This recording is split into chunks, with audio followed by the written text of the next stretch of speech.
This mentality, this gamification is driving people's brains forward.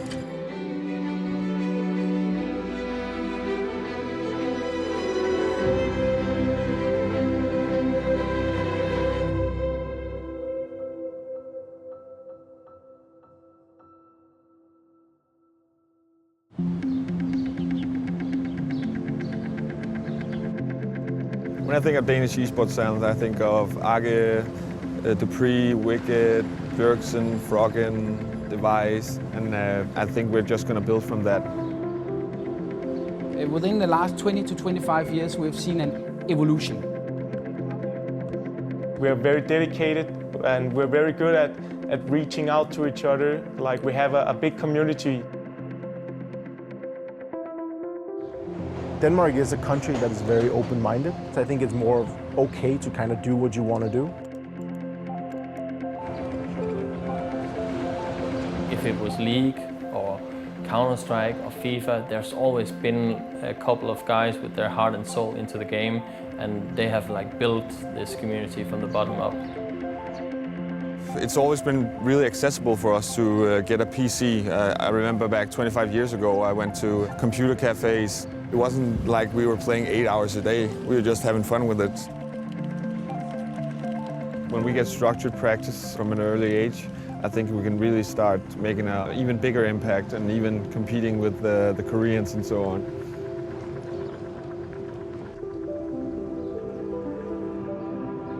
The key factor is that we are early adapters within technology. We are early adapters within anything that has been digitalized. The last 20-25 years, we have been digitalizing our youth. And because we have been doing that, we have good esporters today. Back in January, Astralis won in Atlanta. And when they actually came home with the championship, they were invited for the pancakes at the city council, which is a really, really special thing, only for those that have really achieved something within the sports world. So those two things have triggered something that now the journalists, the press, the society is seeing that you're actually able to become something within esports.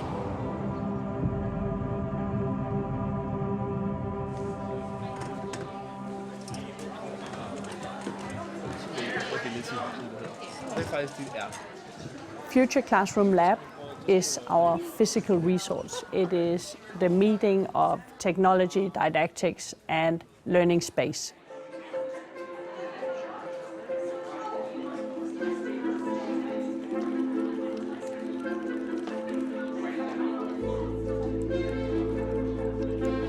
What is interesting with esports is that you've got a really high skill set, such as innovative problem solving, scaffolded learning. You need to understand the democracy of the game. You need to understand the language in order to communicate with your fellow gamers in a really good and effective way. And all these things are or have been always of great attention in the Danish public school system. So I think, yes, there's a lot within games and within esports that connects to the Danish way of thinking. When I was growing up, gaming wasn't really a thing in school. Now it's changed. Gaming has become a part of people's everyday life. Us learning about where to use it, how can it be employed, where's it good, where's it bad, what works, what doesn't work. So there's a lot of crossovers between education and the way gaming actually is. So they learn a lot of capabilities that are needed in the society we are in today.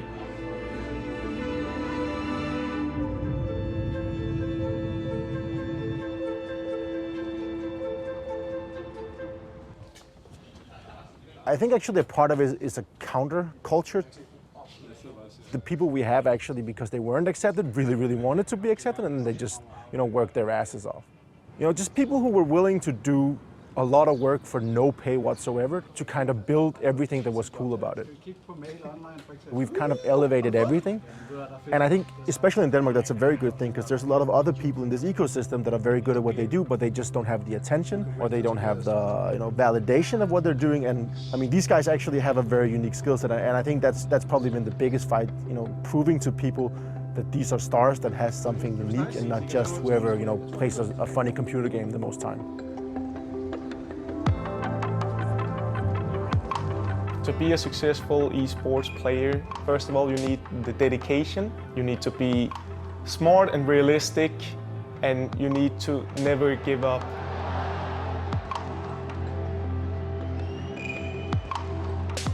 And we're very good at reaching out to each other. Like, we have a big community where we have weekly tournaments, we have conversations on Facebook. People are backing each other up and always supporting each other. And it definitely helps a lot. Just feel like that the Danes has proved their worth throughout a long period now, and not just only in FIFA. You can also see it in League of Legends, where we have some big stars as well, and also in Counter-Strike, where we have two of the best teams in the world right now. It's not only about playing FIFA together and get better. It also created friendships in Denmark for sure. And it's already very nice, but it will only be better in the future, I believe. It's extremely important to nurture the next generation of esports players. It's important that they're brought up under the proper circumstances. Vi kan jo lige så godt bare være topsize eller MORTEN. We introduced esports to the sports college 2 years ago. Started out with 15 students, approximately 225 next year. We have a really good relationship with the parents here. We really try to inform them as much of what's going on with the training and what the children are going through. Being allowed to even study esports in an educational system is going to be beneficial for Danish esports. The community around the games is strong in Denmark. We're always competing, if not in Denmark, then in international level. So we're trying to make them play as much as possible and trying to fulfill the dream of being a professional esports player.